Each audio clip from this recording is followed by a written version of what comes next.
Great, well, good evening everybody, and welcome to our AGM for 2024. Just before we start, I'm just going to open in prayer, and then we'll crack on proceedings. Lord, I just want to welcome you into this place tonight. Fill us with love, fill us with joy, and fill us with hope and wisdom in everything that we talk about tonight, and pray for renewal in everything that we do. In your name, amen. Amen. Even on brand in the prayer, so that's good. Very good. So, what we're going to talk through this evening, hopefully that clicker's going to work. So, introduction by me. This is how the evening's going to look. So I'm going to talk for 2 or 3 minutes, and then I'll invite Adam up, and he's going to go through the year's overview, vision and direction, what we're doing, and a bit about what we do, and then some reports from each committee chair, which we'll do as a Q&A format, which Adam will do up the front here, and then we'll take questions at the end. So if you've got anything, please hang on to the end. I'll come back up. Adam and I will field the questions, but we can file them out to anybody as we see fit. So I think just by way of introduction, what an incredible year it's been. Not an easy year, but an incredible year nonetheless. And I think we've really seen Jesus at work in the church and Jesus at work in our community as well, which is a huge blessing. And a year ago, we faced some quite significant financial challenges, but we've navigated that collectively, and I mean all of us. You know, it's not just a leadership or a staff or a trustee responsibility. We've all done that together, primarily through an increase in our giving, which we're all hugely thankful for, but it puts us in a much more resilient place financially for this year, but also going forward. I know Rosie will touch on more of that a bit later on. You know, it's in a relaunch in our Sunday mornings with a focus on renewal. We've got our Get Connected hub with the real aim of everybody feeling welcome, connected and known. And I'm going to score some household brownie points for getting that one in. But that's the aim. We want everyone to feel welcome. We want them to feel connected. We want them to feel known. Church can be quite a large place on a Sunday morning, but actually, you know, it's in the small where you really get to make good friendships and really develop your own faith as well. And I think a really good thing for a Sunday morning is having the coffee shop open. That's a personal favourite of mine. I think we've done that for 3 or 4 weeks now, and it's proving a real success, and it's starting to grow, and that will keep going. And that's just, it's a great place to get a coffee. It's also a good place to do some discipleship, but also it makes the building a bit more accessible on a Sunday morning to those who might not necessarily come here. But over the last year, just trustees-wise, a couple of changes.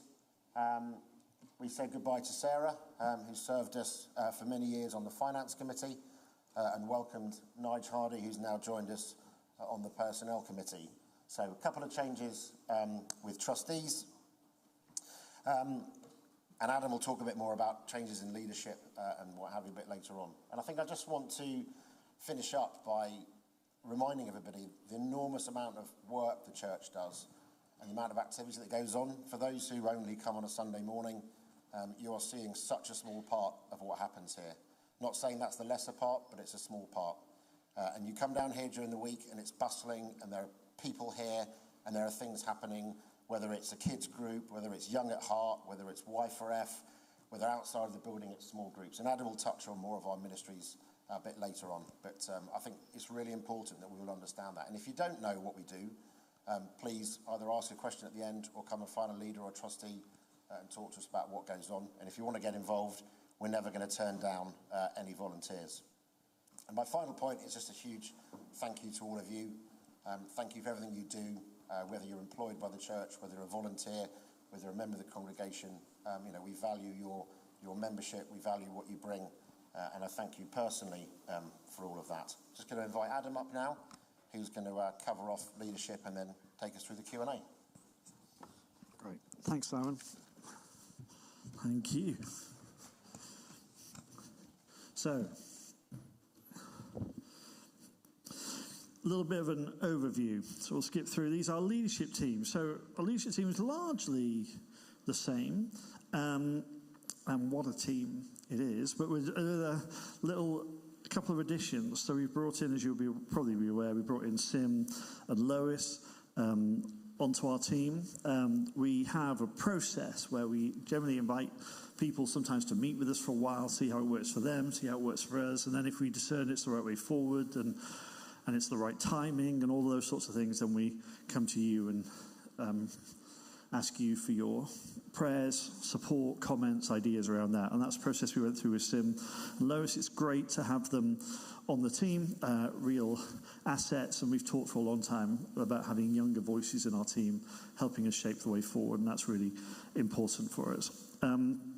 You will be aware of our mission, vision and values, our 365, that we want to live out faith, hope and love in our community. Our values are story, connection, relationship, generosity, transformation and creativity. And hopefully you see those things shaping everything that we do. And then we have 5 vision statements.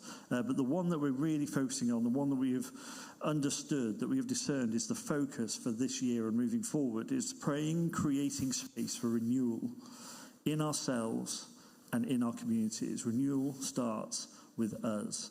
This is something that it starts with us collectively as an organisation. It starts with each of us individually. Where are we pursuing that in our own lives? And that's very much the focus of our Sundays. That's going to be the focus of our small groups moving forward. That's going to be the focus all over the place. It's going to be a constant focus over the coming year. So we've refocused, we've reimagined our Sunday mornings a little bit. Simon's already mentioned the Welcome Connected Known. This is kind of a working document that Lisa leads on within our leadership team about all the ways that people engage with us. It's about Sunday mornings, and Lisa's really driven having a place of welcome and information on a Sunday morning that people can join in, being far more intentional about how we welcome people in, particularly if they're new. How do we connect them? Who do we connect them to? How do we get into conversation with them? How do we start that journey with them? It's a real focus on a Sunday morning, even how our welcome team engages and connects. It's a big focus for us, but it spans across how we engage online and what our website looks like and what happens through the week. It's a huge piece of work that Lisa leads on. We have our teaching that has evolved, so we're kind of a renewed focus on teaching, and we've talked about having kind of a 3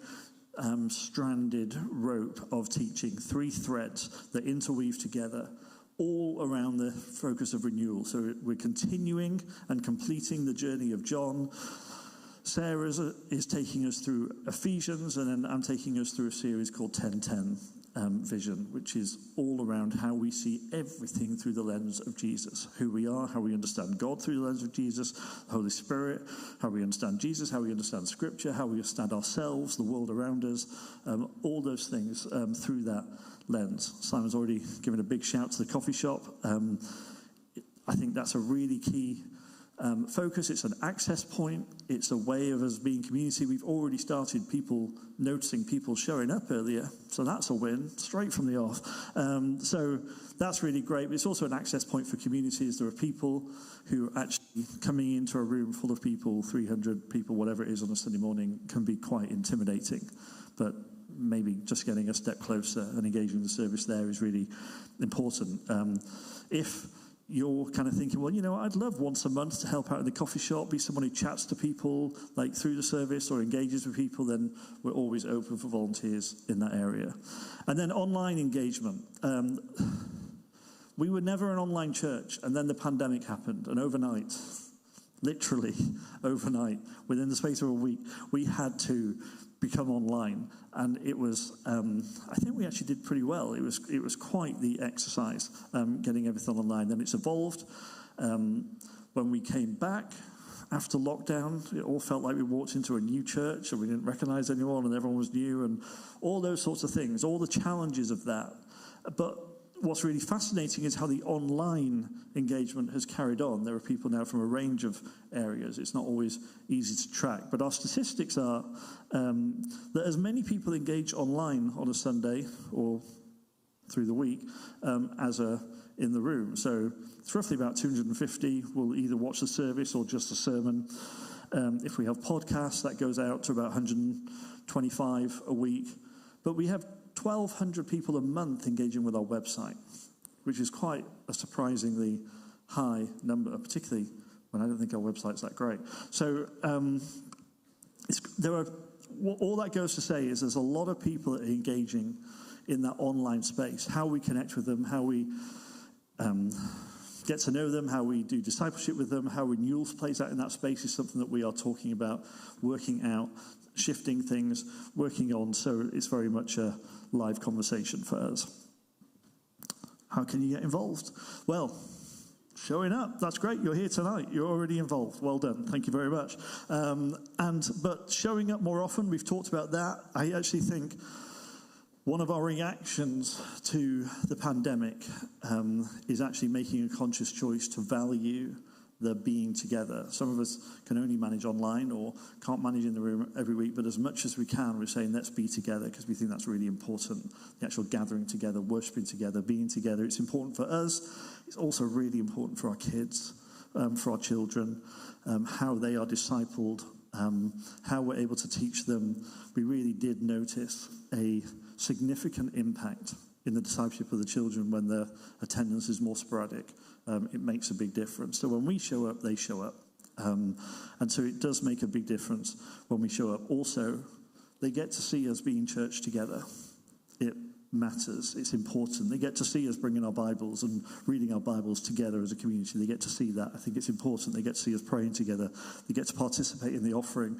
They get to participate when we do them in the communion. And I think this is really important that we do this stuff together. Stepping up our anticipation of what God's up to, stepping up our personal disciplines of prayer, worship, quiet time. Like, actually, we can talk about renewal, but just showing up on a Sunday and hearing a sermon and doing some worship isn't going to do all the work that renewal wants to and can do within us. We need to choose renewal as part of our own personal discipleship, as part of our collective discipleship. So I think we can step up that way. Stop up in volunteering. It's been good. Volunteering took a massive hit after the pandemic for all the obvious reasons that we understand. It's really encouraging to see that getting back to the levels that it was. There are so many ways we can volunteer, and we always invite that. Giving, Simon's already mentioned the response we've seen this year. We're very grateful for that. We're really encouraged by that. Giving is a great way to get involved. And then also this invitation of choosing life. Just having a sense that our faith isn't something incidental to our lives. It's something core. That faith isn't just something we choose on a Sunday or when we go to small group, but actually there are opportunities for us to choose life, choose the blessing that God pours on us, to be people who pass on that blessing to the world around us. Life in all its forms is available to us all the time, and we can choose that as individuals and collectively. All the ways we can get involved. Simon's mentioned some of the things that happen at the Gateway. There are so many. There are too many to read, but there's a list. This place is so busy and full of the community. There is so much going on. We are innovating all the time, and we are responding all the time. Feel free to join in. And if you have ideas that are even on that list, you're going, it wouldn't be great if we could do this, then we love to hear them. And we love to imagine all the ways we can respond. I want to take the opportunity as well to update on Yeovil family. Again, Simon's mentioned it's been quite the year that we've had. We had our AGM last year, around this time, a little bit later actually last year, and within, I think it was a couple of weeks, we got news that Y4F funding was being cut in its entirety. So the money for the refugees, our Welcome Hub, was continuing because that was government money that was coming straight directly through. Our money for the Roost, which is a much smaller amount, but that was continuing because that's money that comes directly from government to tackle issues of homelessness. But that the funding we were getting, which was I think £386,000 a year, that was coming from the council, that they were kind of giving over and above for our work around families, support 200 families in crisis. They were cutting in its entirety. That was quite a shock. That's something like 35% of our entire budget. It was quite the hit. It's been quite the journey. But actually, I think it's been it's been a story. I remember newspaper coming to say, we want to make this front page story, this is a really big thing. And so they came, and the photographer came to take the picture, and we all lined up with the Y4F family team outside. And they went, can you all look a bit sad, please? And we were going, no, this isn't that story. This isn't a story of us being sad. Like, this is a story of hope, because we're not going away just because the funding's gone. Our community needs us more than ever right now. So we're going to come through this, and we're going to keep supporting families. And the editor of the paper still talks to me about that as being a moment that really impacted them as going, there's a real opportunity for us to be feeling sorry for ourselves at this point, but we didn't. That's not how we responded, because we're people of hope, and we responded differently. And I think we responded courageously as a church. We came to the church and said, this is our problem, this is our challenge, we've lost this funding. I think from that we saw about £120,000 come in from increased giving, from one-off giving, hugely courageous, hugely generous, at a time of increased cost of living and all the pressures that we're all feeling. That was hugely encouraging. I think as well, we got some grants, some smaller grants. We also got some lottery funding that runs for 5 years, but on a front-weighted scale, so it'll decrease every year. And we've been able to adapt. And we still lost a number of staff. Many moved on. We had to make some adjustments within the whole team of YCC, not just Y4F as well. Reduction in hours for some staff. Really difficult decisions that we had to make.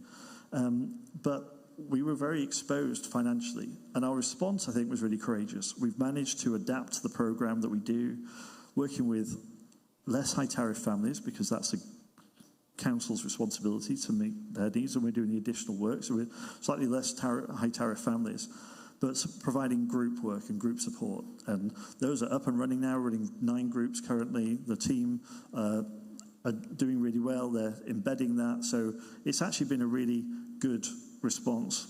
And just a really big thank you. It's people don't just watch how we behave when things are good, when we're worshipping and when we're praising, when we're doing great things. People don't just watch that. They also watch how we respond when hardship comes, when challenge comes.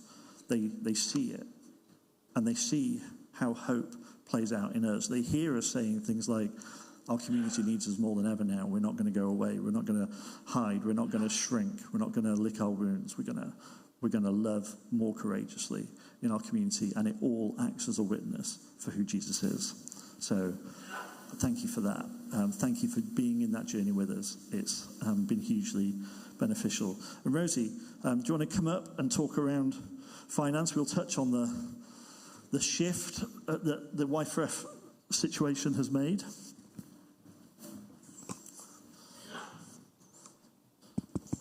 Hello. You're up. I'm going to apologise in advance because my voice is going. It's very deep. I'm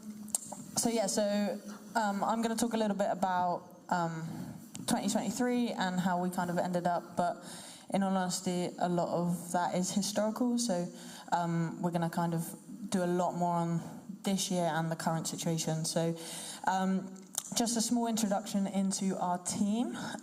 So you will have seen in the first couple of slides that Sarah has stepped down from our finance committee. I just want to say a massive thank you to Sarah. She did a lot in terms of financial risk and things like that. And just if anybody does want to put their name forward to join our finance team, then this is the plea.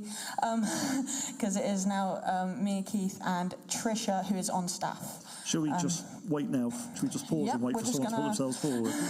Yeah, we'll carry on. So we are looking at a little bit light in the finance team now with just me and Keith, but I think we're doing all right. But yeah, if anybody does have a burning desire to help us out with the finance, then come and have a chat with me. Can I have the next slide? Cool. So 2023, our income was over £1 million. So this was before Y4F funding stopped. So this was all prior year when we were up to kind of our full income levels. So as you can see, it's 1.1 million. That did again put us over the audit threshold. So we had the auditors come in March, I believe. And this year we managed to submit all our accounts by 9th of July, which is very quick compared to previous years. So yeah, it was a really good starting point, because when we're looking at 2024, everything kind of starts with the opening picture from 2023. So it's really hard to navigate the current year without the final results from the prior year. So me and Tricia worked very hard in January to try and get everything to the accountants, and I think we did that by, I think, the 20th of January. So we got everything done fairly early before I had Louis on the 6th of Feb. And so then it was kind of all of the auditors to do. And this year, I'm pleased to say, I think we got 1 management point, which is incredible, because they literally look at all our processes, they look at all our, everything to do with finance, basically, all our paperwork, everything, and they had 1 management point, which is really unusual in an audit. So me and Tricia were very happy. There's a few things that we...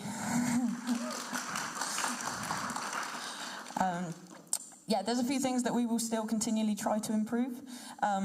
As Adam will tell you, I'm constantly nagging about all things finance. She's here surprisingly much, a lot of time for a volunteer. She's always on it. A real gift, particularly with the year you've had. I mean, just your insight, your commitment, your thoroughness has been a real gift to us. What has been a very difficult year. I don't think we'd have managed it without you. Thank you. So as you can see, 1.1 million of that, 420,000 of that was restricted. So for those who don't really look into charity accounts, if somebody gives us a donation and says it's specified for a certain cause, we have to do that legally. So if somebody gives us money for the Roost, we have to spend it on the Roost. If somebody gives us money for Create, we have to spend it on Create. That sometimes is really helpful, that sometimes isn't so helpful, just because it gives us less flexibility, but in some ways it gives us a lot of structure. So there are pros and cons to restricted giving, but as you can see, a lot of the income is also unrestricted. So we're very blessed in both senses, and it gives us kind of, like I say, that structure in terms of where we spend our money and what we do. As you can see, our expenditure was, again, just under 1.2. And as you can see, 75% of that is wages. So it goes into our gross wages, employers' national insurance, and employers' pension. And you can see the total deficit is 69k. When most people see a deficit, they're always a bit concerned, but that was totally in line with our budget. Some years we will be in deficit, some years we will be in a surplus. It's nothing to it's no concern, as long as we're in line of where we expect and have budgeted. That's a deficit is. Am I right in saying as well that some of that is about when money gets given, so there's some money that might have come in the last financial year but it's actually to be spent in this year, or money came in this financial year but was already plugging a bit of a hole for next financial year? Yeah, so when we look at our budget, we do it on something called an accruals basis. So it means that if something comes in 2023 but is actually for 2024, we actually delay that income till the next year. So we put it as deferred income, and we put it in our balance sheet rather than what is usually called a profit and loss in business terms, but in our income and expenditure in charity terms. So again, like I say, as long as we're in line with where we expect, a deficit is not a negative thing. And we have built up a very positive balance sheet in previous years that has allowed us a couple of years actually, going into this year as well, that gives us a little bit of flexibility with it. Okay, great. So this is the money we have, and then on this it talks about this is the money we have, right? So there's restricted funds sitting about 300,000, unrestricted, which is probably kind of our general bank account, is like 100,000. Then we have a contingency fund for any contingencies that might come along. So what we try and do is when we first got into kind of audit threshold, one of the points that the auditors picked up is we didn't have a specific fund that we could use in the event of a disaster, basically.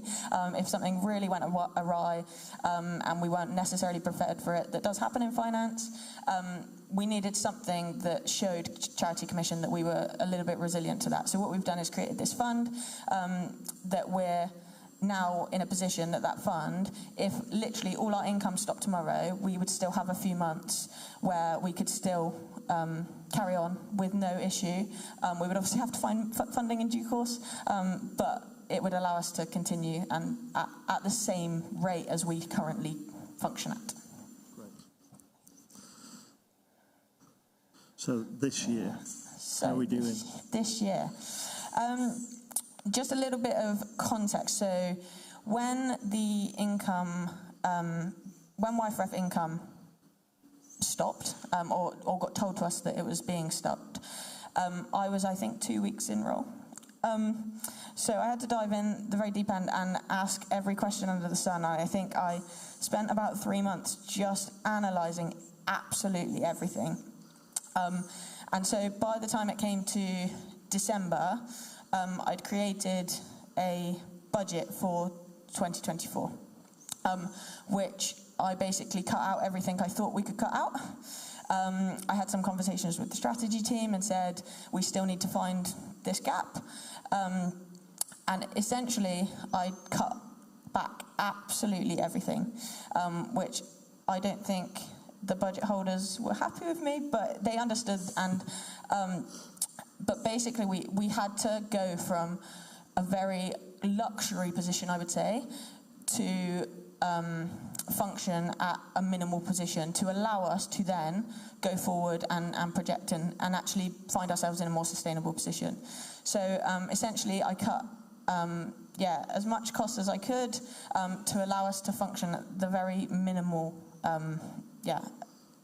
very minimal. And it meant some staff adjustments. It meant there was lots of. It was a tough process to go through. Yeah. So I presented kind of something that I pretty much cut out all the costs I could, and then we were left with wages. So that was our final bit. So if you just want a bit of context in how we made those kind of decisions, that was our final thing. We pretty much cut out everything we could before that stage. So we didn't start with people, we ended with people. And unfortunately, we had to cut some hours, which was really hard. And I just want to say a massive thank you to the people who did cut hours, because they handled it so well, and it allowed me to sleep at night. I just want to say a massive thank you, because the people here made it so much easier from a finance point of view.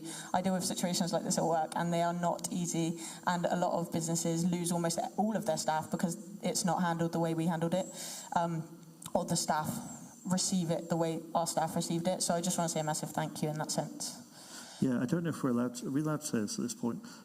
So there were two non-YFRF roles that meant that they had to have their hours cut. One was Keith, one was Lois.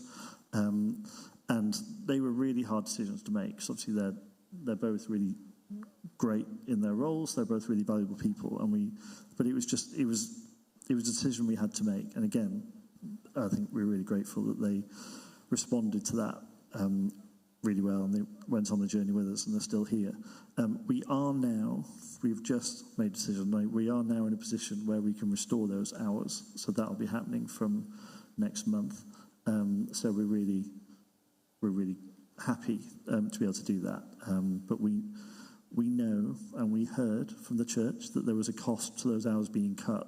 We're aware of that. We understand that. And so we've worked as hard as we can to get back to the position where we can restore those hours. And we are now in that position. So, but again, thank you for all your work on that as well. Cool. So in terms of figures, 2024 so far, income is about half of what we had last year. At this point, obviously, we've got a few months left to go. So we're probably going to end up around 850k. But that is 200k of that is restricted, and that doesn't include an adjustment for contribution to core funding. So if anybody looks at our accounts on companies, Charity Commission even, not Companies House, work mode, on Charity Commission, you will see there's a line in some of the expenditure that's called contribution to core funding. So when we get a grant, we Adam, a lot of the time, puts together kind of a grant proposal, and as part of that proposal, he quite often adds in things that actually benefit the whole of the church, stuff like the building, stuff like our management costs, as in the management team, things like that actually contribute to the wider running of our charity, some of it is part of our grant funding. So where it says a contribution, we will receive the 380k from the council, as we did when we were getting YFREF funding, and some of that will be a contribution to YCC, and it's just called contribution to core funding. So it just comes in as basically a transfer between restricted and unrestricted, and that amount just goes towards stuff like the building and things that is used by everybody. Yeah.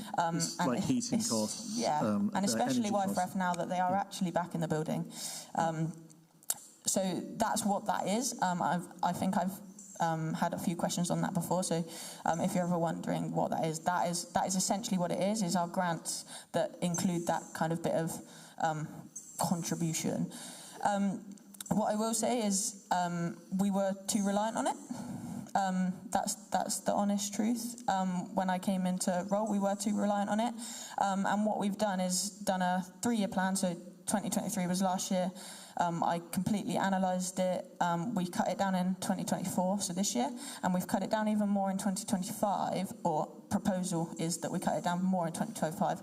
And actually, YCC will be contributing to our community work now, which I think is what we actually want to do. Yeah, I think there was some discomfort, actually going back about 18 months, just of the level of funding that was coming in, like from all the different projects that we do, and it's a small percentage of each, but then that all builds up and it builds up to this amount, and then we're like, well, actually, as an organisation, as a church, we're quite exposed. Like, if we lose that funding, we're quite exposed, but also, it just felt like, oh, should the church not be profiting, but should it be dependent on the community work it's doing, or should we be resourcing the community work we're doing? And we just felt the balance wasn't right. And so we've done some correcting on that now, and we reckon, we're still doing some work on this, but I think it costs the church, like in use of church resources, in rooms, people's time, space, heating, lighting, whatever. For all the projects that we do, it costs something like £80,000 for us to do that. And we've now reduced the management cost to I think the projection is going to be 35,000 next year. So actually, we're subsidising the community work rather than before. It was a little bit north of 80,000, so we were actually benefiting from it, and it just felt the wrong way around. So we've made that shift, which on one level feels right, and you may have opinions of that, but which we're very happy to hear. But it feels right to us that that's the right way around. But also, it makes us far more resilient to any future hits that come our way.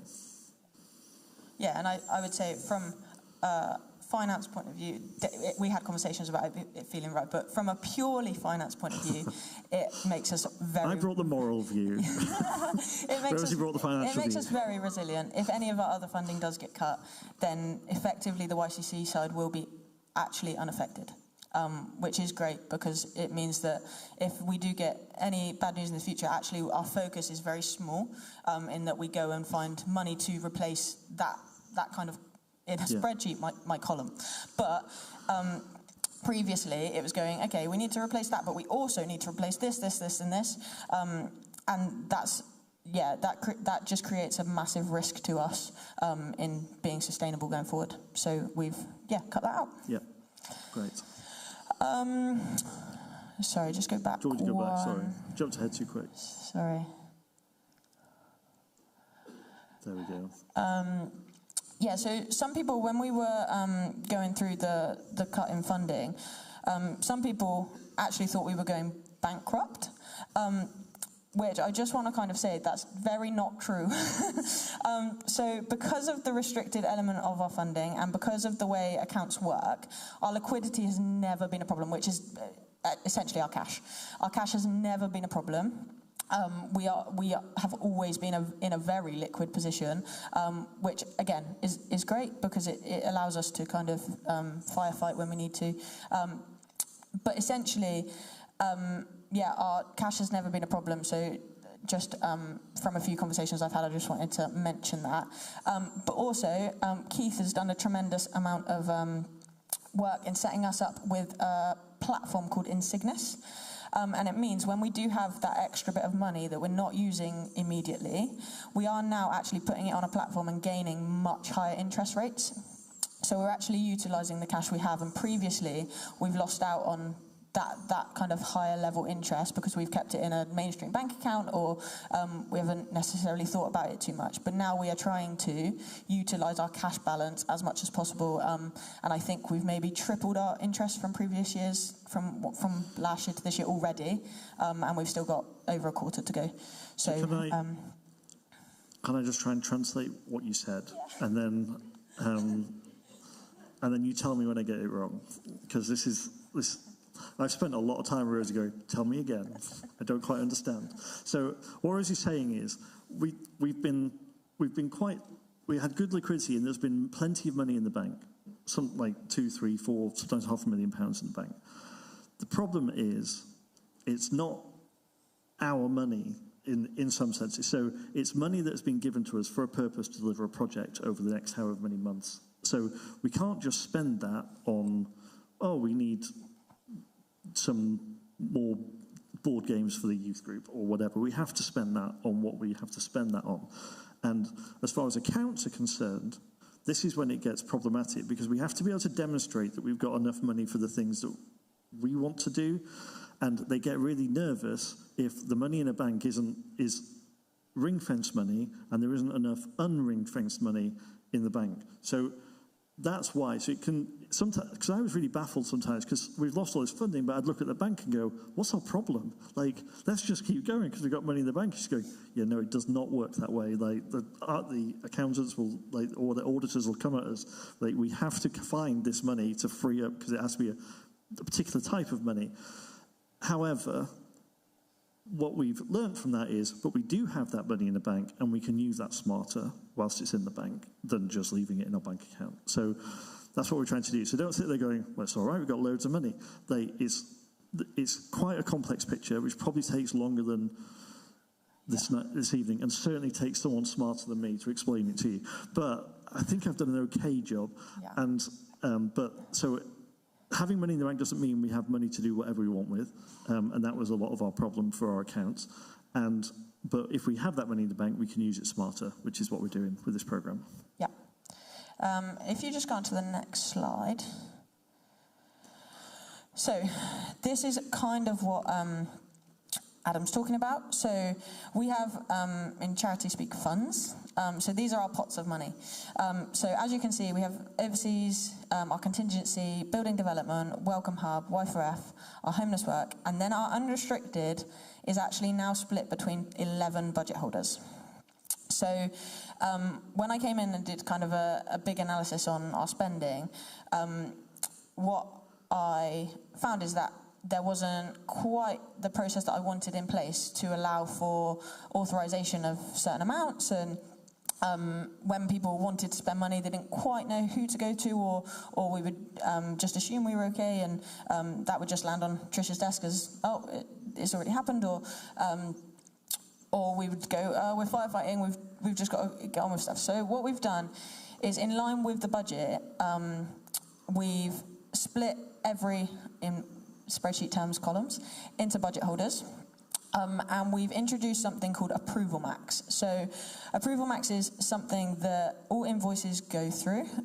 If it's over a certain level, it has to have a purchase order before it's bought. And that, depending on the level of amount that people want to spend, it then goes through the relevant channels automatically. So at the moment, we've set a fairly low amount. So if anybody wants to spend over £250, it has to go through their line manager. If it's over £1,000, it then comes through me and Keith as the finance committee. If it's over £5,000, it then goes through and has to go through a majority of trustees before it is spent. Similarly, the invoices then go through the same process. And what then happens is Tricia has now introduced reporting every month, so the budget holders get to see what they've spent versus their budget every single month, and they get a report that's sent out on the 10th of every month to basically reflect what they've already approved in Approval Max. And they can see whether they're ahead, behind budget, and what we've said is obviously if you're behind them, we need to have a conversation very, very quickly about what we do about it. It seems to have worked really well. People seem happy to do it. We had a few teething issues at the start, but they got kind of worked out pretty quickly. But what it does is it's an automated system. So every single thing now goes through Approval Max that then gets automatically added to our account software Xero. So nothing now gets directly put into Xero. It all goes through Approval Max, which is put on by Tricia and then authorised by all the budget holders. So yeah, I think it works really well. Good system.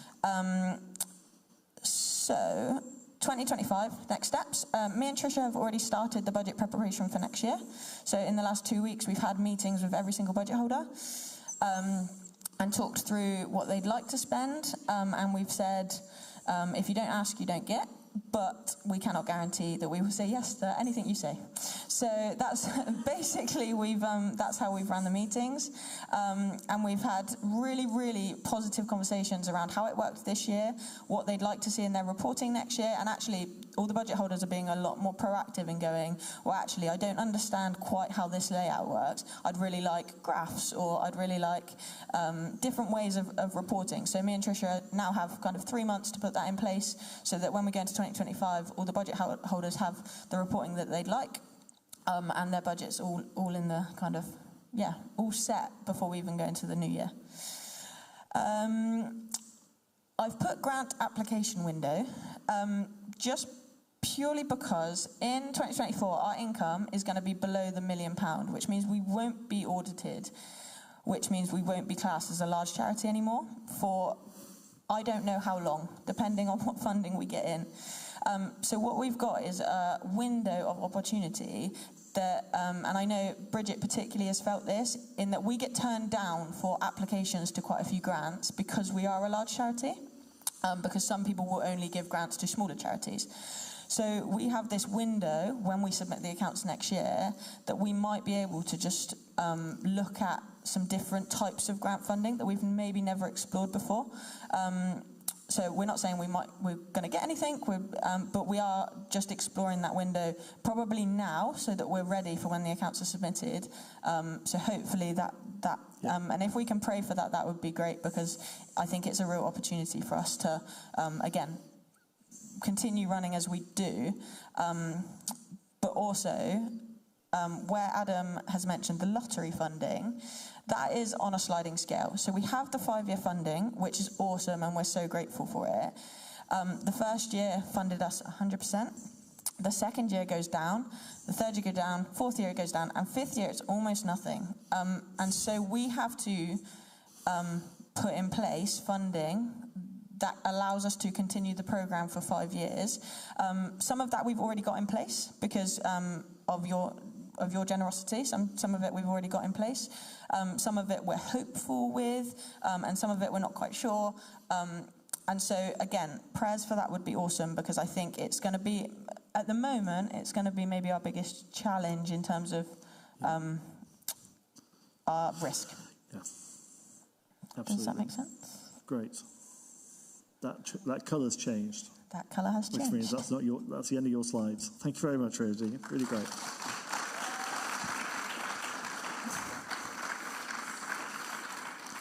So now we have Malcolm.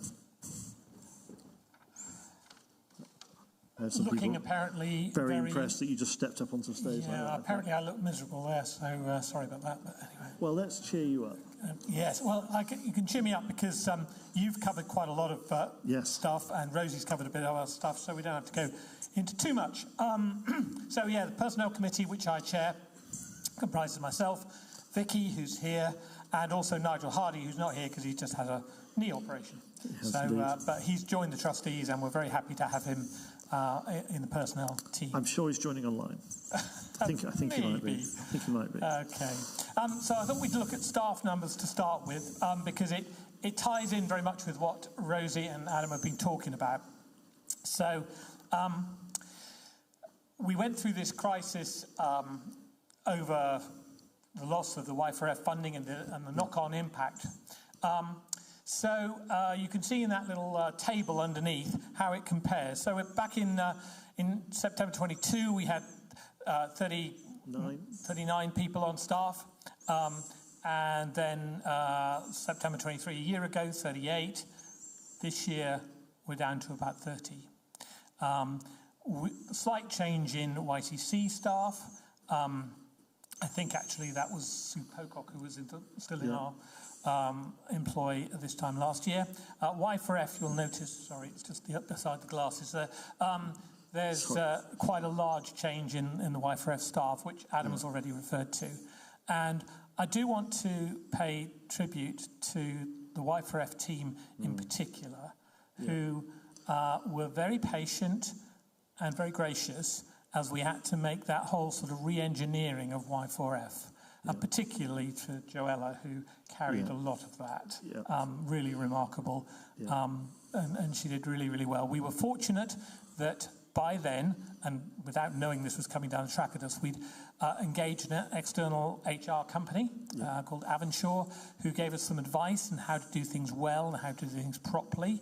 And I was glad to see that as far as the Y4F staff is concerned, yes, we did shrink the staff because we had to re-engineer the whole programme, but all the staff who were able to move on into other jobs and do so graciously and happily, and we still have connections with some of them, and it's really good. In fact, one of them we have actually re-employed since then. Came back. Another one was on maternity leave and has now come back. While she was on maternity leave, one of the existing staff just covered her maternity leave until she's come back, and that person is now retired, which is what they had planned to do all along. Adam did mention about the cut in hours for some of the knock-on effect on YCC. We talked about Lois and Keith. There was one other we didn't mention, that was Mahmood, which I ought to mention. Mahmood was our caretaker, and we really, really loved Mahmood. We had to reduce his hours, and he decided that he couldn't, that wasn't sustainable for him on reduced hours, so we allowed him to take redundancy. I'm glad to say that, I bumped into him several times since then. In fact, he's been in the building since then. Our relationship is fine, but he couldn't sustain on the reduced hours.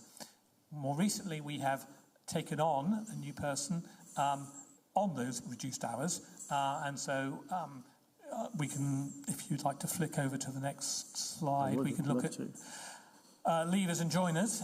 So just look at that caretaker line, the third line down. So Mahmood has left, but we've recently engaged Philip Tinku, and he's doing 15 hours a week, working alongside Ian Crowe.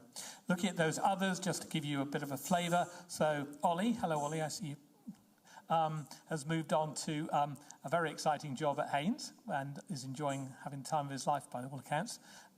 So we miss you, Ollie, but we're really glad you've gone somewhere good. And we had engaged Ian Crowe on a part-time role a year ago. Ian has stepped up and done a really, really excellent job, and everybody around here has been immensely impressed with the way Ian has stepped up into that building and service manager role. We also had a part-time youth outreach worker, as Sophie Gill, for most of the last year. She had two jobs, and this was one of them. She decided that she needed, and God wanted her to focus on the other one, so she stepped down at the end of July, thank you. And we're delighted to have Meg Tucker has taken on that role, which is great. And she started at the beginning of this month. And then I mentioned about Yeovil family. Anne Barclay has, well, that's not strictly true. She hasn't left. She leaves at the end of this month, actually. She's retiring. And Ingrid, who was on maternity leave, has already come back and returned to us. On the coffee shop staff, there has been an increase in numbers. You would have seen it on the previous slide, an increase there. And Powie has come back. She'd had to step down for health reasons, but as we wanted to open up increasing hours for breakfast and things, Powie's come back, and we love having her around. And we've also engaged Asma, who comes in on a Sunday to help with our breakfast on a Sunday. Adam's already mentioned this, so I don't need to labour the point, but it's really good that as from the beginning of October, Keith is back on full-time hours. And we really thank you for your grace during the period. And that's really good. Lois also will be doing 5 days in her children and families role. Now, strictly speaking, during this period, she did actually use the fifth, or we asked her to take the 5th day when she would otherwise have lost the time to cover for Coralie, who has been, as many of you will know, off sick with long COVID. So she has been sort of doing that. Lois will hopefully at some point transitioning when the pressures in Poppins have eased, then Lois will be able to devote herself fully back into solely children and families. At the moment, we're in a transitional period as far as that's concerned. Right. Okay. Staff hours and wider ministry. So Joe Hardy, where is Joe? He's at home. He's at home now. Okay. He was here just before, but he's... Okay, so Joe, as many of you know, heads up New Wine Worship, and that takes quite a bit of time. And because we are a resource church, we love to release people and have done it throughout our history. So we've been happy to release him, but as he's now ended up in sole charge of New Wine Worship, it's taken more and more time, particularly at particular times of year when the festival's on and stuff like that.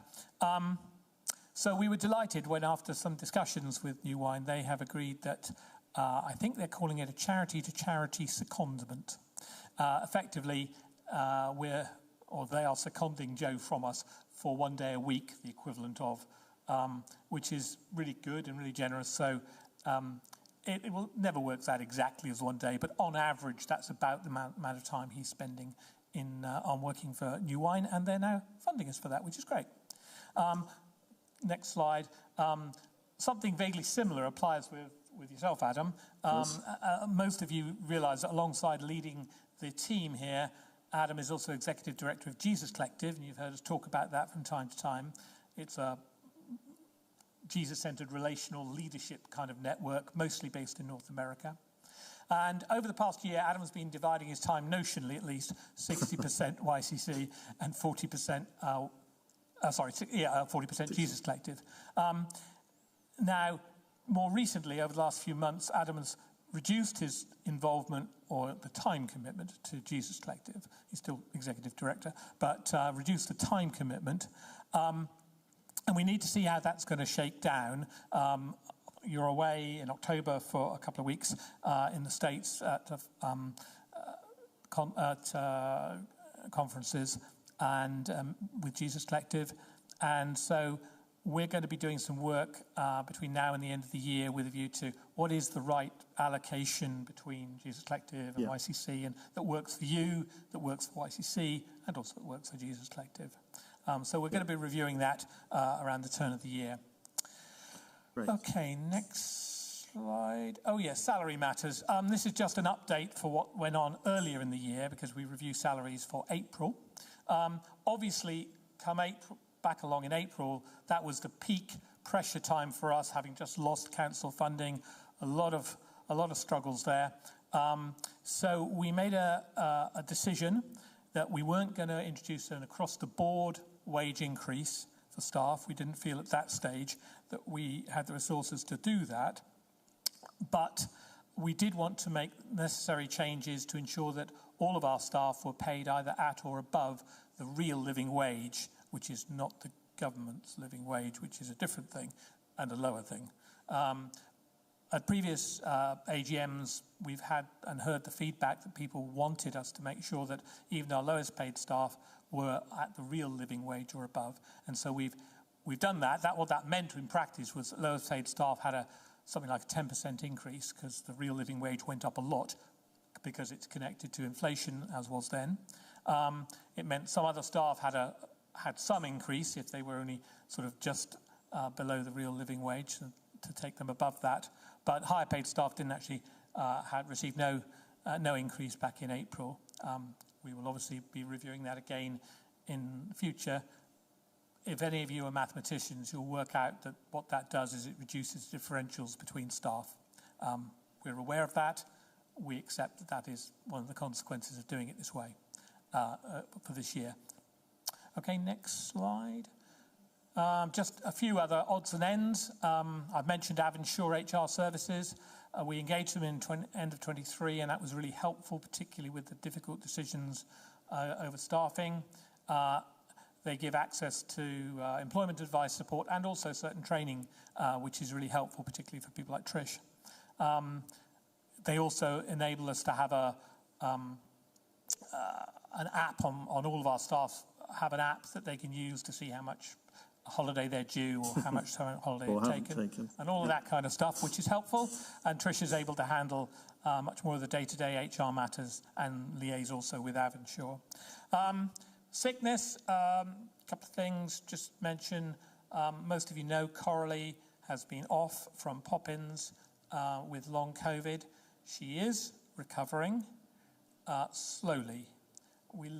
She's been dropping into the building just to say hi and do a few things, but as I have repeatedly told her, she is not yet on a phased return to work because she has not been signed off as fit for work by the GP. And until she is, she can't, we don't want her exerting herself. But we're hoping to have her back at some point over the coming months.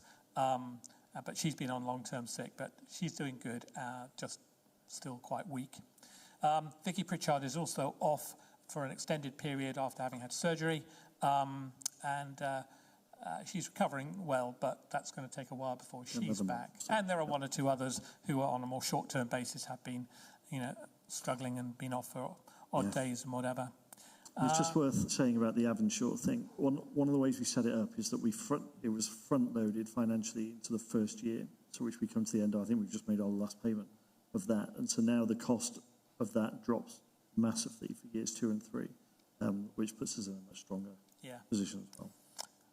Have I finished? That's you. Yeah, You're that's done. me. I mean, I doesn't really warrant saying, but we, as Personnel Committee, we also look at policies, which we adjust from time to time, and do little bits of training, or authorised training for people. And Lisa's off on a management training course 1 day a week for Watch out, 6 people. weeks. So Watch look out. She's going to be really on it from now. All right? Thank you. Great, thank you. Karen.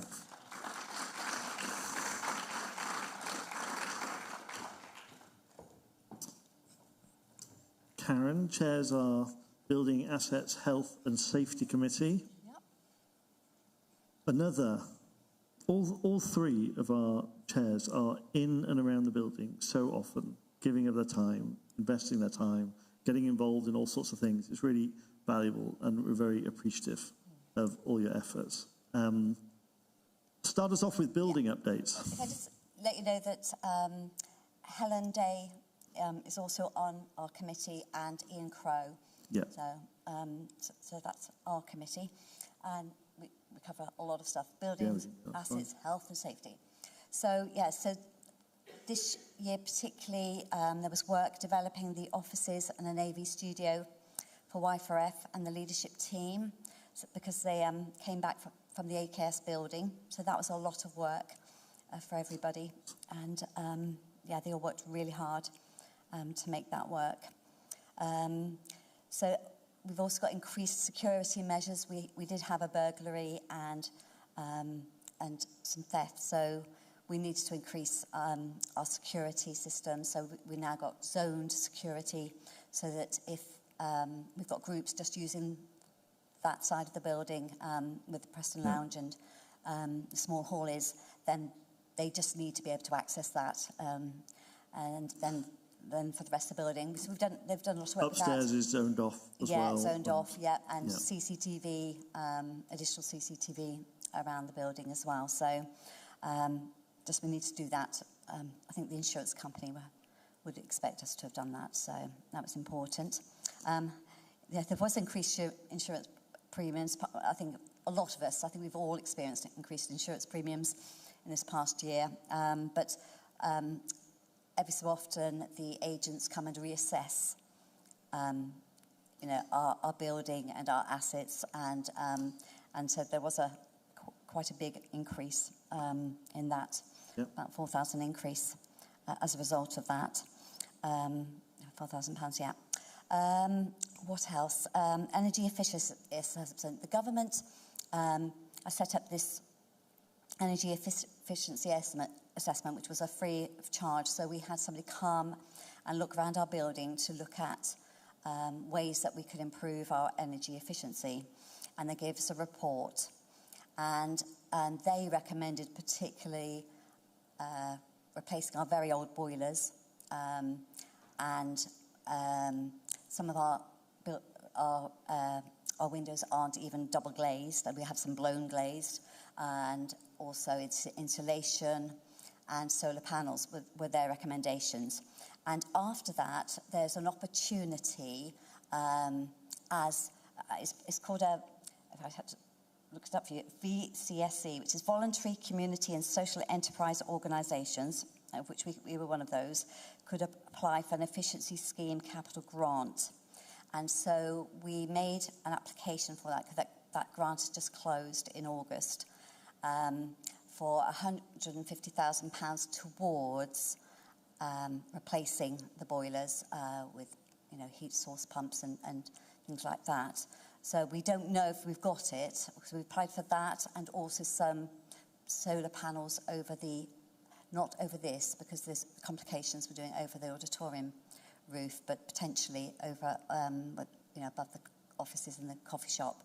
So that we've applied for it, and we'll just wait and see if we get it, because our boilers are very old. One is at risk of... It's a big risk. Big risk that it might not work. If it breaks down again, we might not be able to repair it. So, and it's not an overnight fix. No. And it's not cheap. No. So hence, I think it would cost. I think the grant application for the full amount would be 189,000. But they would, if we get it. So we have to see, because that was interesting. That's one of the things that you could only apply. Or you could apply if you were over a large charity, like over the million, but they were gearing it more for those who were in this, the smaller. So actually, we had to state our accounts, because they want to see your accounts and everything. Yes, we are 100, over $1 million, but we're not going to be this year. So we should see. So that's what that is. Okay, just some yearly stats. You will see that, there were 198 safeguarding disclosures made, but the previous year it was 482. And that is a large part due to the fact that Y4F had to end their involvement with the current families that they were working with, some of whom were obviously higher tariff, which does result in higher disclosures and concerns. So that's why that figure is much lower, but it's still 198 concerns that were raised. It's 4 a week. Yeah. So it's not a small amount of work. No. The work involved in supporting those involved. So they, the safeguarding team are doing a great job. All our safeguarding lead and deputies. So thankful to Lisa, who is our designated safeguarding lead, and she's got 5 deputies working with her. So we're very grateful to them. 92 risk assessments. That's impressive. That is because all the activities that we do, that we take risk seriously, and we do. Is there anyone gets excited about risk assessments? Steve? Yes, I know there's a few. I know Rachel does. I know Steve does. Yes. So we're talking your language now, paying attention. 92 we did this year. Yes, well, we need to have them. It's important we have them, that we've considered all the risks, because all the community work that we do, all the work we do. Good news on our carbon footprint? Yes, that went down. That's good. 15% reduction. So thank you very much for the teams and staff who've worked really hard on that. And it's obviously an ongoing thing. They've, you know, got this carbon challenge for this year as well, to think of ways that they can reduce their carbon footprint. Keep going on that. Yeah, so it's good. And the other one is 87 accident, incident and near-miss reports. I'm sorry, I don't mean to scare anybody, because it's not meant to scare you.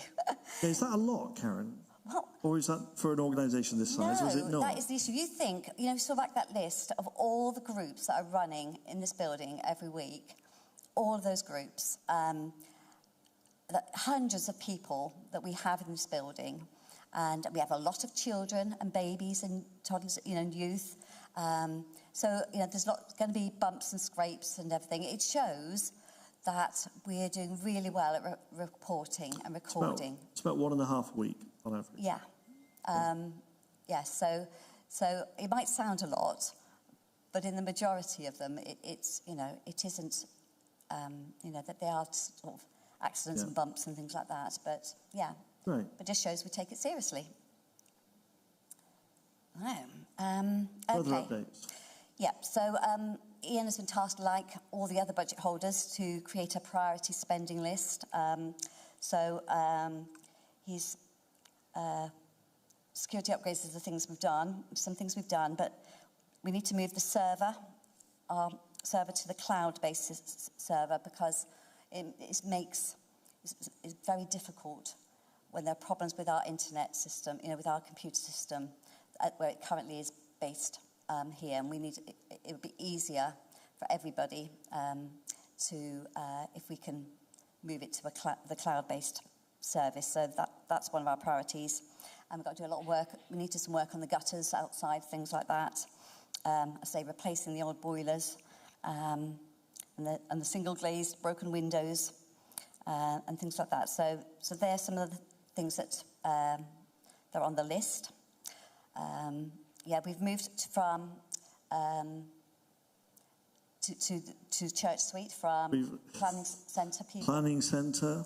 Yeah. This is our database. Yes, our database. Everyone's details, how people engage, how people can sign in for their groups, how people can sign in for their kids' groups on a Sunday, or the pop-ins through the week, or whatever else it might be. It's all done on the app. You will have heard Joe Hardy and Lisa Collins talking about the app incessantly. This has been a big project, and poor Joe Nichols trying to filter through the database of like how many people are repeated and show up numerous times in various guises on our database, and trying to tidy it all up. That has been a big project, but now we have an app, and very soon that app will be functioning fully, and you'll be able to use it for everything. So we're getting there. It's a UK-based company, whereas Planning Centre People is an American-based company. It looks so small, just having its own little line there, but that has taken a lot of people's time. Yes. And lots of headaches. Yes, that's good. And so obviously we continue to have new or updated policies and procedures as we go along. We've done quite a few of those this year. We do safeguarding training and also health and safety training, and you know, we're trying to do that for our volunteers as well. So we've produced a summary for that. So and I do want to say thank you to Ollie Pete and to Mahmood, you know, for all their work for us. And then also thank you also to Ian and Philip, as they've taken on those roles as well. So very much appreciated. I think we all appreciate all the work they do around the building. And thanks for all your work as well, Karen. Great. Simon. We're going to move into any questions that people might have.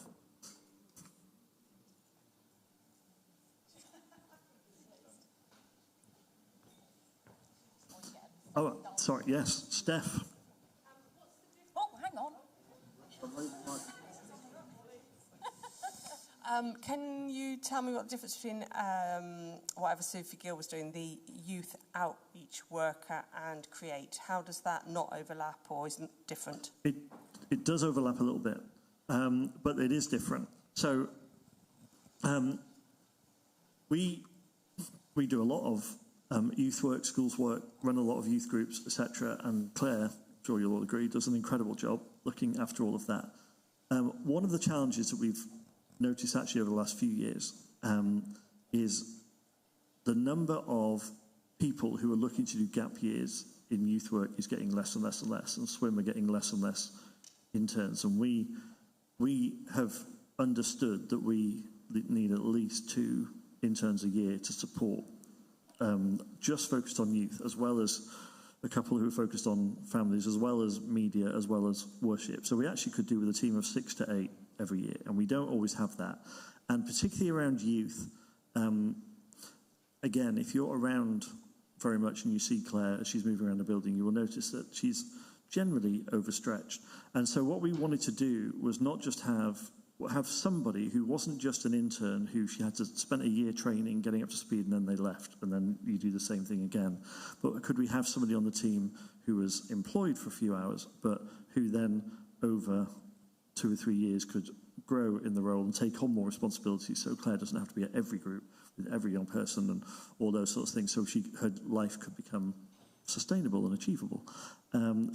We just felt, we understood there was a need for some more consistent support in that area, and we had hoped that we'd be able to get that through swim interns who wanted to do a degree, for instance, but we just haven't had any youth interns coming through who want to do a degree. We've had a number coming through our children's program, which has been great, but the youth side, we haven't had them. And so last year we decided we'd appoint, can't remember the hours, it's 20 hours?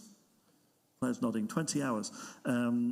So we appointed last year, and that went really well, and then she decided she needed to leave, so we've now appointed Meg, but we're really delighted to have Meg, who is a very qualified youth worker and very experienced, and is going to be a real asset to the team. So it is different because it's employed rather than create, but they work together. There's lots of overlap.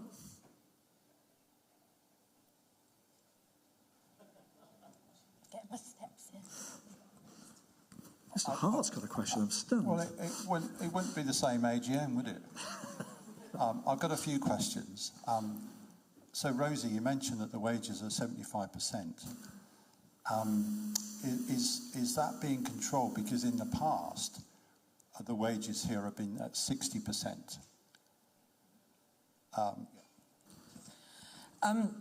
When we cut all the costs, like I say, we went to wages last, which has increased the percentage. That's the reality of what has happened in the previous year.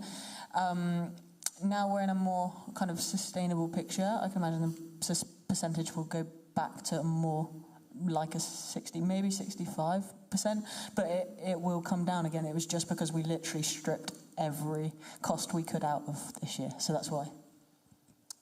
That's fine. No, great, that's really good. If it's going downwards, it's just if it gets out of control, but if it's being controlled, then that's perfect. 0 hours contracts gets a bad press, but I notice we have 0 hour contracts in YCC. We have, Malcolm could probably answer this better than me. Well, only just to say, it's coffee shop. And in the coffee shop, they just need someone to come in for a few hours here and there, almost ad hoc. And it's people who want, we're not imposing 0 hours contracts. They choose, that's what they want to be able to do. So, that's how it is now. I agree, 0 hours contracts, when it's sort of, if you want to work here, you have to have 0 hours, it gets a bad press. That's not really quite how it is. It's just odd hours that people want to work. As far as raising money, have you guys heard of the Aviva Community Fund?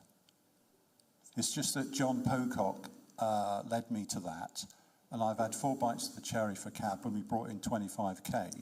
The Somerset Community Fund? No, Aviva. Oh, Aviva Community Fund. I'm surprised that YCC aren't chasing that as another grant application. We have had money from them historically. In the earlier days of Y4F, we've had money from them. It's literally money for Old Rope. It's match funding. Yep. Just on that point, we do have someone as part of their job role now that it is part of their job to look at some of those grants. So I'm hoping that comes into fruition in the next few months, particularly in this period when we're reducing. Yeah, I mean, if they, because they're actually, you know, it's open now. We can chase funds for Aviva. I did notice on the monies going out to various community items, like there was overseas, one of the things. I didn't see, I'm going to nail my colours to the mast here. I didn't see anything for Christians Against Poverty. Yeah, that wouldn't be this there. What you saw about the overseas was those are restricted funds, so restricted pots of money. So someone gave a legacy, which the money has to be spent on overseas. So that was that list. Okay. We do give to local charities. Well, I just didn't see that. That was all. Yeah, and it's so we. I think I will have to double check. I think we have given to CAP last year, and it's an ongoing commitment for us to give to CAP. Yeah, I think with those type of things, it's not going to be, unless we do a particular fundraiser for it, it's not going to be a restricted fund. It's actually just YCC choosing to give money. Just on that point, we are looking into how we do that as a strategy going forward. So I will be hopefully having a conversation with you at some point. But we are looking at a more not strict, a policy for fundraising and how we go about that. And we don't want to come to the church every 5 minutes to go, oh, well, we now want this and we now want this. That generally doesn't really work, but also it's not fair on us to do that all the time. So we're looking at how we potentially do fundraisers, or alternatively look at different ways of fundraising. And yes, hopefully I'll be able to communicate those over the next few months, hopefully in the spotlight. I'm on it. Okay, great. Strategically budgeting for those things. Karen, St Peter's Community Centre have got their 25k that they asked for this energy efficiency assessment. But we've been told that we've got to spend it by February. If you haven't yet got it in, and you want to spend 150k, are you going to be able to do that by February? We've already scheduled it with the. We've got a provisional booking in with the supplier, with the guy with the company that's going to fit it. So we're just waiting for the funding, and we have it in time. Okay. Okay. Because you're right, it's a tight turnaround. Very, very tight. I think, okay, just from my past, the building needs thousands of pounds spent on it. Thousands. And I just wonder whether we have the financing contingencies for that. Again, as part of Ian and my conversations, we are looking at how we build a more robust strategy in terms of particularly rentals coming in. And how we put that back into a pot for building. Historically, we've almost firefought, as in when something's gone wrong, we fixed it. And that's still similar to what is happening at the moment. So we're trying to look a little bit further ahead. Like Karen said, I've asked him to do a 5-year strategy as a minimum.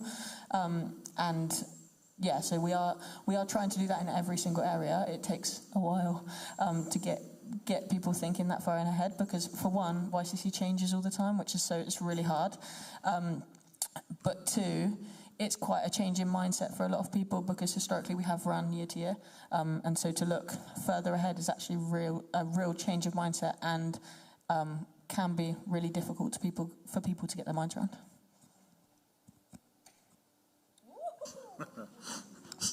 Has anyone else got a question? Yes. I'm surprised Steve didn't mention this. This is something close to his heart. There's a Vauxhall dealership and a Citroen dealership that's just gone vacant. Do you have any thoughts on that? Not really. No, we do. Yes, we are in conversation with the owners. We've just agreed at the trustee meeting before this that we're setting up a working committee. We're already in conversation with architects. We're in conversations with early conversations with people around finance, and we're hoping to begin conversations around planning to understand what's possible. So we've been offered the site to buy. We've also been offered the opportunity to rent it for a few months with a view to buy, but we need to be fairly sure we want to buy it before we start putting any rent in for a few months, that then would just be wasting money if we weren't going to buy it. But it is the most obvious site for us to expand into. It would solve parking issues, it would solve access road issues, it would solve any number of things that we would want to do with the space, whether that be youth centres or family hubs or housing or whatever it might be. I think it presents a huge opportunity. We just need to, we just need to make sure it's the right opportunity for us. So, working group's going to report back in a month with recommendations, and we're going to move from there. Anyone who has any? So I think just to follow up on that, I think what's really important is that we all pray into that, because it's not really just a trustees' leadership decision. We can make the ultimate decision, but it needs everyone to pray into it and really feel if that's what God wants us to do, then that's what we'll go and do. But I think, it's not just down to us to make that decision. So, as you're praying over the next month, and we'd ask you to do that, if you feel really strongly or you're getting a message from God or a picture or whatever it is, then please come and share that with trustees and leadership, because we need your input as well.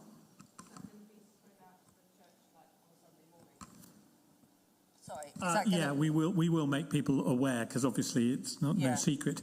I guess one of the things that we're trying to weigh up as a leadership is we all see the potential, which is enormous. But equally, God has said to us that this season is one for discipleship and renewal, and it would be quite easy to suddenly get terribly excited about a building project over here and lose our focus. We don't want to do that. So what we do with this building needs to be done carefully, thoughtfully, and not become a distraction from where God's calling us to focus at the moment. And that doesn't mean we shouldn't do it. We want to explore it and see if there's potential, but we just want to do it in the right way and prayerfully. Yeah, it's significant money. I mean, I think the site, we're still working out exactly what the cost would be, but it's somewhere around $1.5 million for the site, and then there's whatever we'd want to do with it. But I think there's huge potential, but Malcolm's absolutely right. We want to make sure that we don't get distracted from our core focus. We want to make sure it's the right thing to do, but if it is the right thing to do, we want to move fairly quickly with it, because it feels like a good opportunity. So there's a lot of things to weigh up, and I would absolutely endorse what Simon says about this is a time for us to be praying into this, for hearing God on this sort of thing, and praying in the finance for it. Let's see some miracles. It'd be great. I saw another hand up towards the back. So I've got the microphone now. In the financial report of what we've coming in and what's going out, nothing at all about income from lettings of the building for an assortment of different activities from the evening to midnight and beyond. Yeah. No figures, nothing. Is it okay. Up, down, less, more? Yeah. Well, so it's we can get a mic to it, but it's up. Bookings are up. Rosie will give you the exact penny figure. So income from lettings has been pretty consistent over the last kind of 2 or 3 years. It hasn't really gone up. But saying that, we've also brought in YFRF to the building. So this year, where we were kind of hoping to maybe increase that, we've then brought a whole team into the building. So I think this is where the YCC moving beast comes into play a little bit.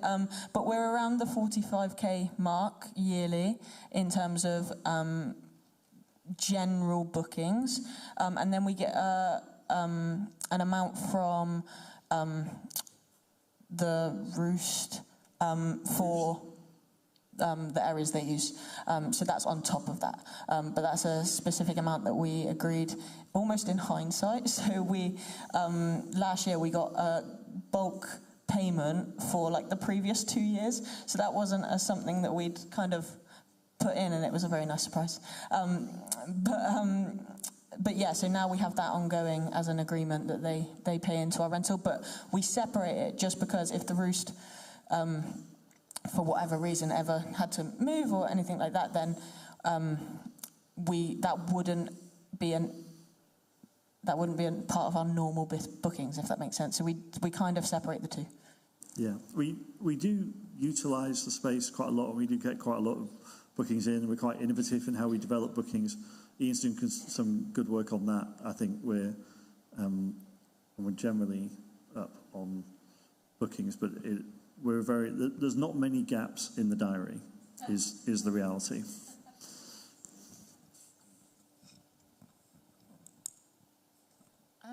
For people like me who don't really know how these things work, I understand that we're on the border between we've been a large charity and now we're just under a large charity.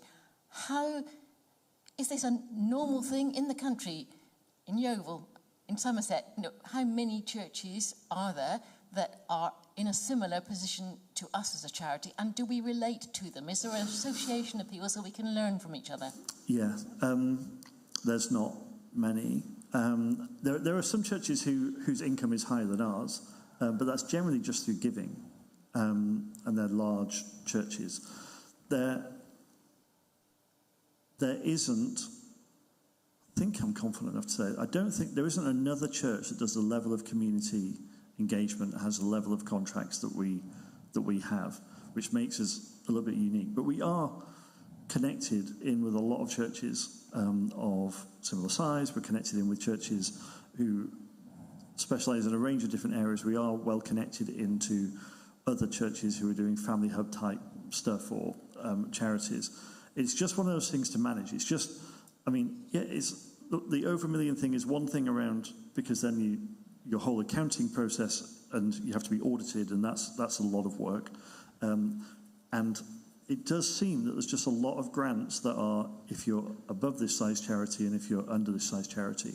And what we're doing is with some of those charities, having conversations with them and saying, whilst we're over that size, we're actually a collection of various small projects, and we're a little bit different. And because most charities haven't encountered this sort of setup before, some of them are just like, no, the rules are the rules.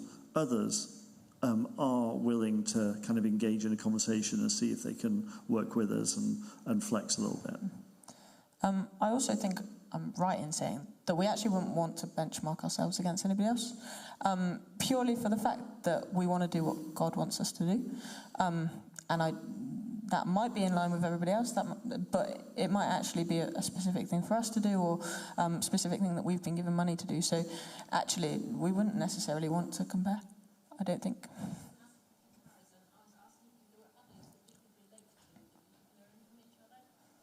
Yeah, so your question is more like other people that we can relate to, learn from, share, not especially. I'm looking at Rachel thinking to see if can you think of any churches that are this sort of, no. And you... my comment would be that Adam's right, we're a unique beast, and so whilst we do connect with lots of other churches, I think the more that you work with other churches across the country, the more you realise that we are unique. So there's always things that we can learn from other people, but there's also lots that want to learn from us, so trying to get that balance is quite a challenge. We're an awesome church. Any other questions? The back. Young Master Pete. Really excited to see the more open hours for the coffee shop, and that we've increased by 2 people that are employed by there. Brings us back to my favourite question, and Rosie knows exactly what it's going to be, which is, where is the coffee shop standing financially? It's a good question. It's a good question, Noah. I think it's fair to say not quite where we'd want it to. Some of this is about. I think one of the ongoing challenges that we have is, I think that coffee shop has so much potential, and yet for a range of reasons, and this isn't landing on anyone in particular. I think there's a range of different reasons for it, but it's not maximising all the potential that it has. So it still runs at a deficit. It's not the size of deficit it's been historically. It's a little bit better. Like, we've seen some improvements. It feels like it's got a bit more identity to it. Like, it's better. I'd say in many ways it's better than it's been, but it's not where we want it to be. And again, it's an area of focus of trustees. It's an area of focus for me, and I think some of this of what we're going to open for breakfast, we're going to open on Sundays, are the initial steps of how do we make more use of the potential that's in there. So they're not the final steps of that potential, they're the beginnings of our journey towards how do we realise more potential in this. And in pure finance terms, which I know you like now, it's got better every year that I've been a trustee. So this is the best year I've seen, but again, there's steps to go to make it where I'd like it to be.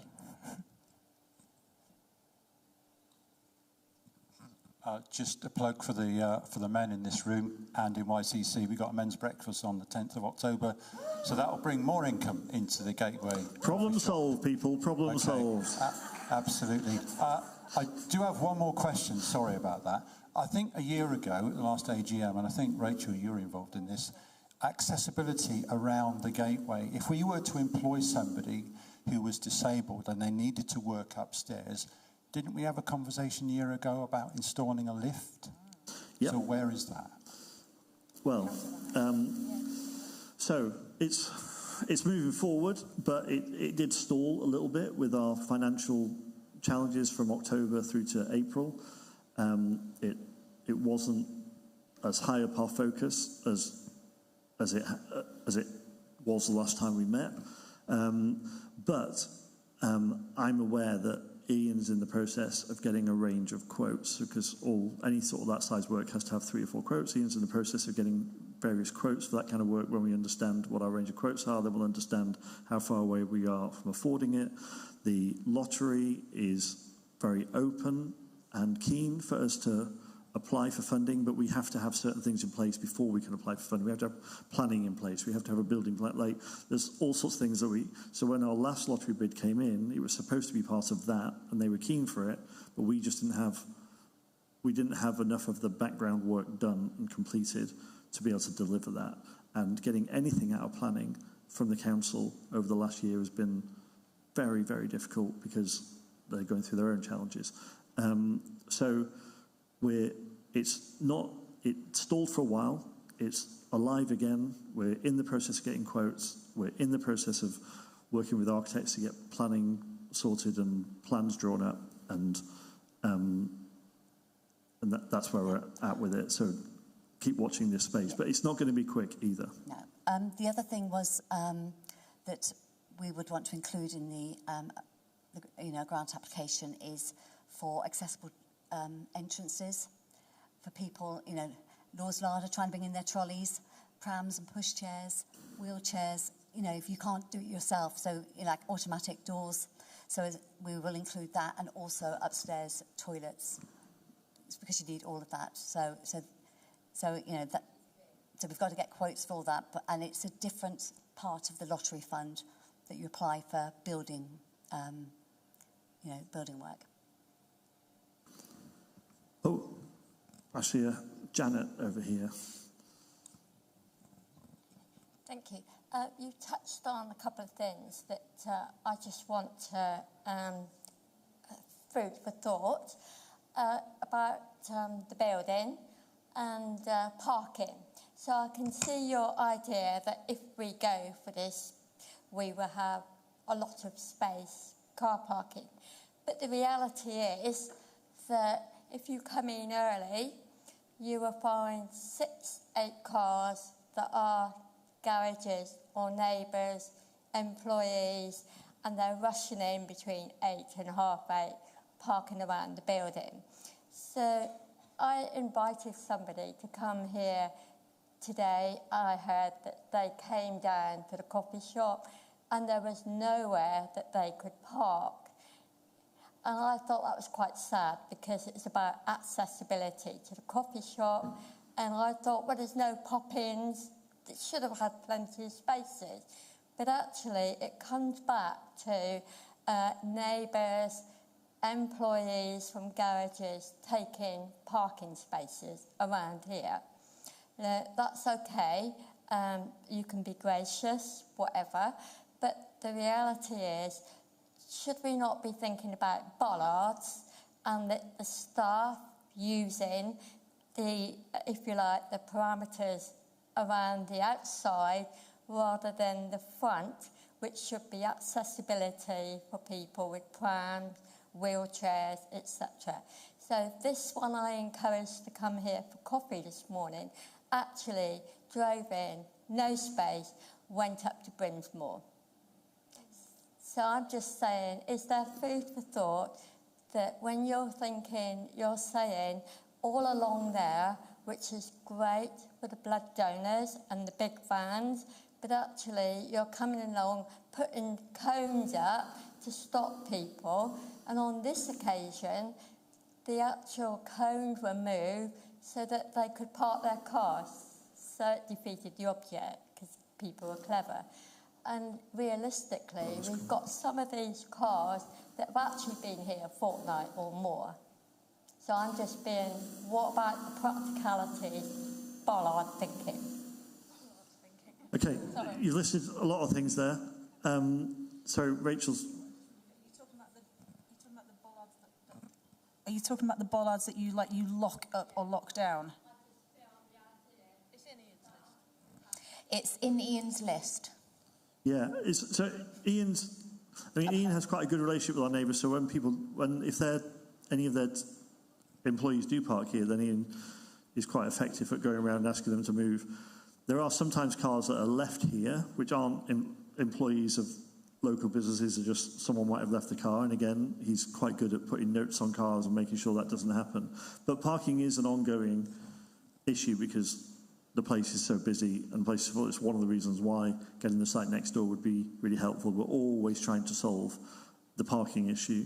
For a while, we were able to use the ski centre car park, and staff would park up there, but that became problematic because the town council changed the way they wanted that to be managed or run, and we just weren't able to do that. So it's an ongoing issue, but some of the ideas you're talking about are on Ian's things that are live conversations. I mean, on Tuesday we had a conversation with Ian around exactly some of those issues around, do we lock the car park at certain times and then open it at certain times to restrict some of the possibility of that. These are live conversations, so we're working with it, and everything you've said tonight will get fed back into that conversation. I was here Monday night and Tuesday night, so I finished, and it was my duty to do the alarm, no issue.